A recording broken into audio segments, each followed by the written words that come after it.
اب نوٹ کر لیجئے، یہ کتابیں اگر آپ پڑھنا چاہیں تو کتاب الملاحم میں پڑھیے. بدترین عذاب عربوں پر آیا کھڑا ہے، سروں پر تنا ہوا ہے، بدترین. ایسی جنگ ہونی ہے الملحمۃ العظمیٰ، جس کو کہ میں بھی آپ کے گواہی پیش کر دوں گا، جسے کہا گیا ہے دی لاسٹ کروسیڈ. بش نے بھی کروسیڈ کا لفظ بول دیا تھا، پھر واپس لیا اس نے. نکل جاتی ہے جس کے منہ سے سچی بات مستی میں، فقیہ مصلحت بھی سے اور ہندے بادہ خار اچھا، کروسیڈ کہہ کر پھر واپس لیا. یہ کروسیڈ، اس کے اوپر جس قدر نقصان ہونا ہے عربوں کا. گریٹر اسرائیل بنے گا، یہ عراق، شام، اردن، سعودی عرب کا کچھ شمالی علاقہ، ترکی کا جنوبی علاقہ، مصر کا صحرائے سینا، اور اس کے ساتھ ہی جو بہترین اس کا زرخیز ترین علاقہ ڈیلٹا آف نائل، یہ سب یہودیوں کے قبضے میں جائیں گے. اس کو حدیث میں کہا گیا الملحمۃ العظمیٰ. عیسائی 80 علم لے کر ہے مسلمانوں تم پر حملہ آور ہوں گے، اور ہر علم کے نیچے 12,000 فوج ہوگی، 9.5 لاکھ فوج. یہ نیٹو کی تیاری کس کے لیے ہو رہی ہے؟ جب یو ایس ایس آر کا خاتمہ ہوا تو پوچھا گیا تھا نیٹو چیف سے، اب کس لیے؟ تمہارا وہ دشمن تو ختم ہو گیا، اب ہمیں اسلامک فنڈامنٹلزم سے نمٹنا ہے. وہ جانتے ہیں خطرہ یہی ہے، اب اسلام ابھر سکتا ہے. مسلمانوں کے سینوں کے اندر وہ آگ ہے،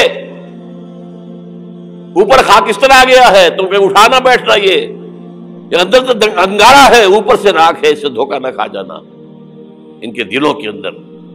اور بش نے کہا تھا مسلمان چاہتے ہیں کہ ہسپانیہ سے لے کر انڈونیشیا تک نظام خلافت قائم کریں. اور میں حیران ہوا تھا کہ اس کمبخت کو ہسپانیہ کا خیال کیسے آ گیا. ہمیں تو کبھی آتا ہی نہیں، اب ہم تو بھول گئے. وہ تو 500 برس پرانی بات ہے، جبکہ وہاں سے ہمیں نکال دیا گیا تھا. اگرچہ اقبال نے کہا تھا ہے ارض فلسطین پہ یہودی کا اگر حق، ہسپانیہ پر حق نہیں کیوں اہل عرب کا. ہسپانیہ میں تو 800 سال حکومت کی مسلمانوں نے، اور ابھی 500 برس سے گزرے ہیں نا. یہودی تو ارض مقدس سے 2000 سال نکالے گئے، انہیں لا کے آباد کیا گیا، عربوں کے سینے میں خنجر بھونک دیا گیا. وہ چھوٹا سا ملک جو چاہتا کرتا، کوئی پوچھنے والا نہیں. امریکہ جیسے اپنے بیٹے کی حفاظت کرے ویسے کرتا اس کی.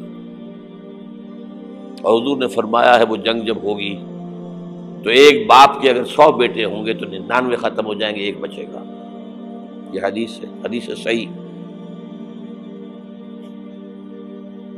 اور آپ نے فرمایا ویل للعرب من شر قد اقترب، عربوں کے لیے ہلاکت ہے، عربوں کے لیے بربادی ہے اس شر سے جو قریب آ چکی ہے. اور آج جس طرح انہوں نے ان کی تہذیب کو اختیار کر لیا ہے، دبئی جا کر دیکھیے، بدترین مغربی معاشرہ جو ہے وہ دبئی کے اندر ہم نے قائم کر کے دکھا دیا. اب سعودی عرب اس راستے پر بڑھ رہا ہے. اور اس کے بعد نمبر 2 پر جو ہے ہم پاکستانی ہیں. لیکن میں اس کے وہ پہلی بات جو کہہ رہا ہوں وہ تو یقینی ہے، اس میں تو احادیث صحیحہ موجود ہے. اگرچہ اس کے بعد پانسا پلٹے گا، پھر حضرت مہدی کا ظہور ہوگا، حضرت عیسیٰ کا نزول ہوگا، اور وہ گریٹر اسرائیل گریٹر گریو یارڈ بنے گا یہودیوں کا. ایک ایک یہودی قتل ہوگا اور دفن ہوگا. یہ بات میں ہونا ہے، میں پہلی بات پر فرض کر رہا ہوں. وہ پانسا پلٹے گا جب پلٹے گا. ابھی جو سامنے ہے وہ کیا ہے؟